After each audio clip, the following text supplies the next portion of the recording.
Our next theme, working class heroes and kings, Roadies, Dukes, and Duchesses, really dives into those dynamics. It does, doesn't it? It does, yeah. It's a really fascinating exploration of that interplay between ordinary people and those who hold authority. Yeah. Both in secular and spiritual settings. You know, He did say think about the music roadie, world, right? for instance. Oh. You've got the rock stars on stage, right? Right. Basking in the spotlight. Yeah. But behind the I was scenes, there. it's the roadies Live who Aid. make the magic happen. It Yeah. is. You know? Yeah. They're the unsung heroes. They're often overlooked. Totally.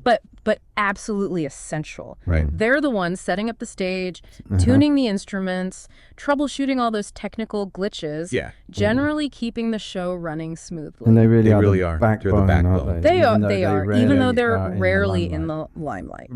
Right.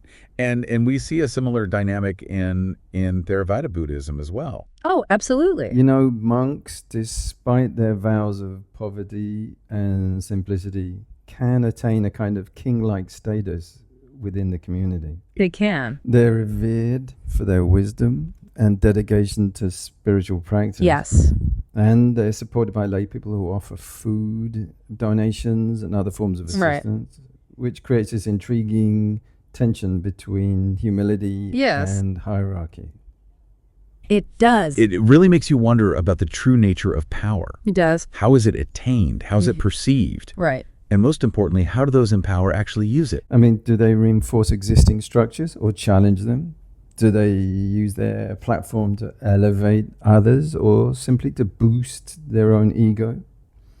That's the question. It's like that age-old question, are they a court jester or are they a king? Right. You know, the court jester, often dismissed as a mere entertainer, actually holds a really unique position. They do. They can use humor to speak truth to power, Yeah. to point out the emperor's Oscar new Wilde. clothes, Yeah. so to speak, Right. without facing the same kind of consequences as those who challenge That's authority true. directly. Right. The jester's ability to mock or question authority from the sidelines often grants him a kind of immunity, which can be a powerful tool for social critique. Right.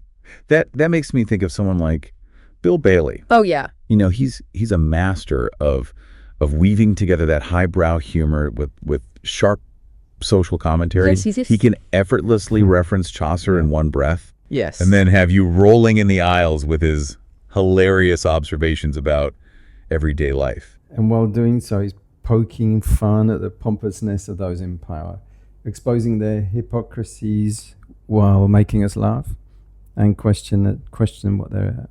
Yeah. He embodies that playful irreverence. Yes. That allows us to laugh at those in power Yes. without diminishing the seriousness of the issues at hand. That's right. It's a really powerful tool for inspiring critical thinking. It is. It makes us more aware of how power dynamics shape our world, while also disarming some of the fear and rigidity we often feel around authority.